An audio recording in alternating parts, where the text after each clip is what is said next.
G20 के मंच से कल पीएम मोदी ने बुद्ध और गांधी की धरती से शांति और एकजुटता का संदेश दिया। इशारों में ही सही, पीएम ने फिर बताया कि ये युग युद्ध का नहीं। इसके बाद अमेरिकी विदेश मंत्री एंटनी ब्लिंकन और रूसी विदेश मंत्री सर्गेई लावरोव की मुलाकात भी हुई, लेकिन माहौल टेंशन भरा रहा।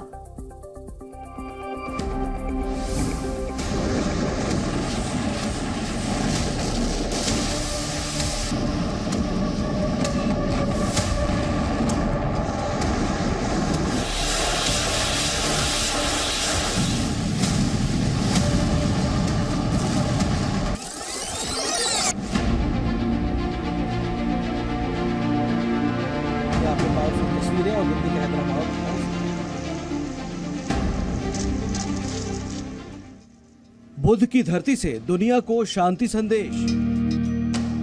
गांधी की धरती पर रूस अमेरिका का मिलन। G20 में भाग्य विधाता हिंदुस्तान।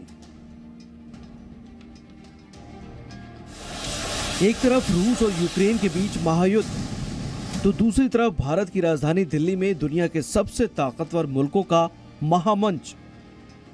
एक तरफ रूस और पश्चिमी देशों की महा टेंशन, तो दूसरी तरफ बुद्ध और गांधी की धरती से दुनिया को शांति का संदेश।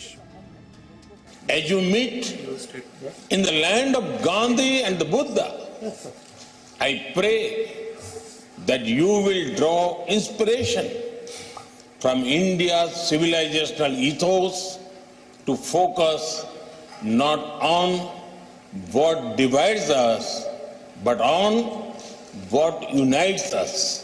भारत ने रूस के राष्ट्रपति व्लादिमीर पुतिन और दुनिया से बार बार कहा है कि यह युद्ध का युग नहीं है, और आज जब रूस यूक्रेन युद्ध में बड़ा दखल रखने वाले देश नई दिल्ली में मौजूद थे, तो प्रधानमंत्री नरेंद्र मोदी ने एक बार फिर दुनिया को भारत से बुद्ध का संदेश लेकर जाने की बात कही है।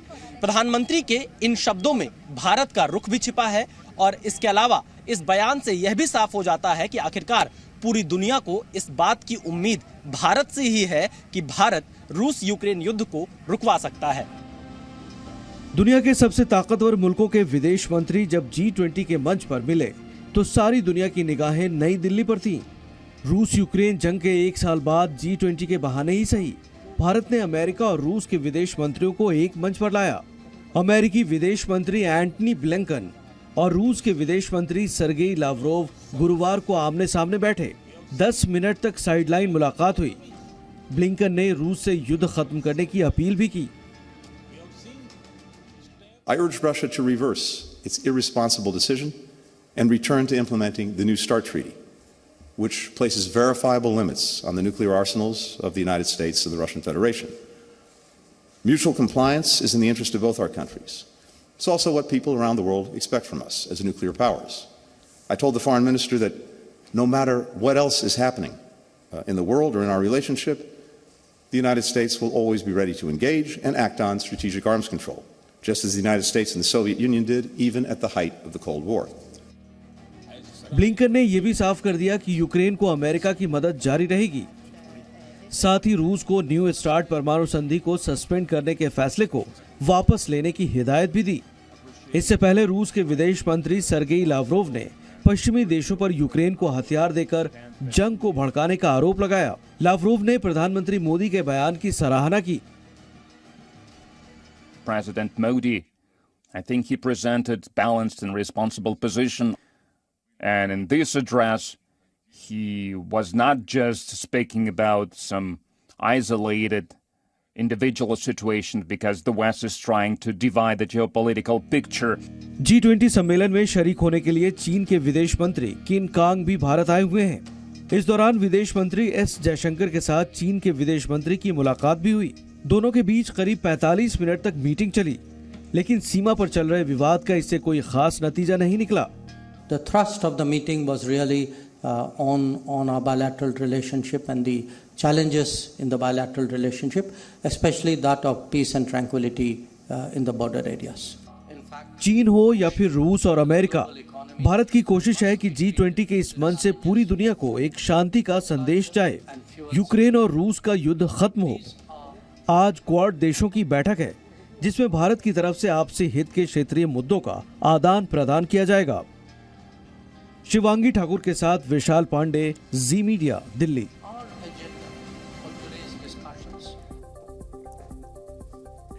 और होली से पहले पूर्वोत्तर में भगवा लहराया तो इसका रंग दिल्ली पर भी जमकर चढ़ा। 3 राज्यों के नतीजे बीजेपी के लिए 2024 के सियासी टोकन की तरह हैं। बिल्कुल। और कल शाम प्रधानमंत्री मोदी ने बीजेपी मुख्यालय में बीजेपी के कार्यकर्ताओं का उत्साह बढ़ाकर इसका संकेत भी दे दिया। दिखाने में गैस करके बोल दिया, फिर जब मैंने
देश करे प्रेम।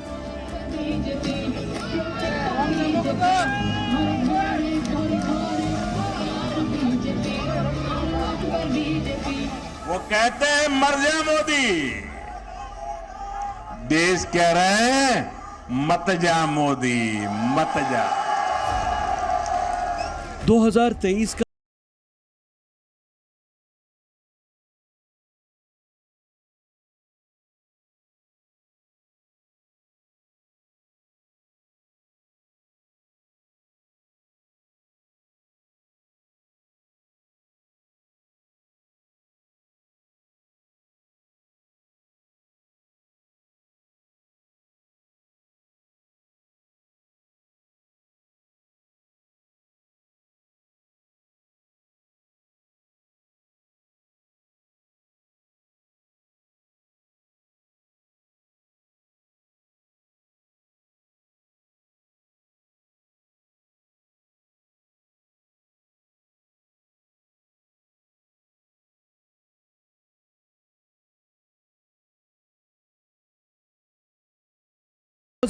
में होने वाले 9 राज्यों के चुनावों में बीजेपी के लिए शानदार जीत का आगाज पूर्वोत्तर से हुआ।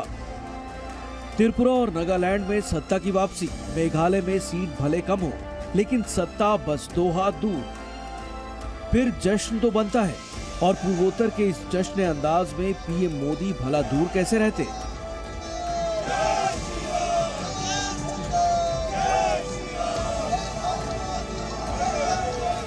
अब नॉर्थ ईस्ट न दिल्ली से दूर है और न ही दिल से दूर है।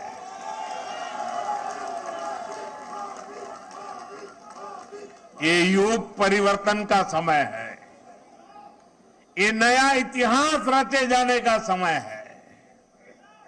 मैं नॉर्थ ईस्ट की शांति, समृद्धि और विकास का ये समय देख रहा हूं।